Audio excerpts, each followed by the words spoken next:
السلام علیکم ورحمۃ اللہ وبرکاتہ۔ آج میں آپ کو بتاؤں گی آیت الکرسی کے بارے میں۔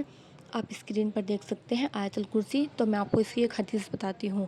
محمد بن ابی بن کعب اپنے باپ سے روایت کرتے ہیں کہ ان کے کھجوروں کی خیلیاں تھے تو وہ اس میں کمی دیکھتے، تو ایک رات انہوں نے چور کو پکڑ لیا جو جانور کے مشابہ ایک نوعمر لڑکا تھا۔ انہوں نے اس کو سلام کیا تو اس نے جواب دیا۔ انہوں نے کہا تم کون ہو، جن یا انسان؟ اس نے کہا میں جن ہوں۔ انہوں نے کہا اپنا ہاتھ میری طرف بڑھاؤ، تو اس نے اپنا ہاتھ بڑھایا۔ اس کا ہاتھ کتے کے ہاتھ کے مانند تھا اور اس کے بال کتے کے بال کے مانند تھے۔ انہوں نے پوچھا کیا اس طرح جنوں کی تخلیق ہوتی ہے؟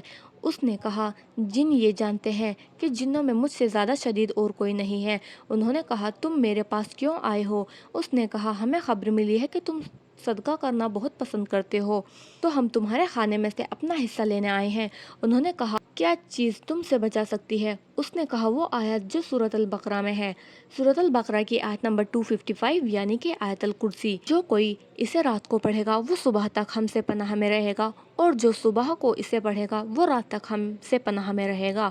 پھر جب صبح کو اس نے اس بات کا ذکر رسول اللہ صلی اللہ علیہ وسلم سے کیا تو آپ صلی اللہ علیہ وسلم نے فرمایا اس خبیث نے سچ کہا ہے۔ یعنی آیت الکرسی اگر ہم صبح میں پڑھیں گے تو رات تک شیطان اور جنوں سے حفاظت میں رہیں گے، اور اگر رات کو پڑھیں گے تو صبح تک شیطان اور جنوں سے حفاظت میں رہیں گے، اور یہ حفاظت ہمارے لیے بہت ضروری ہے۔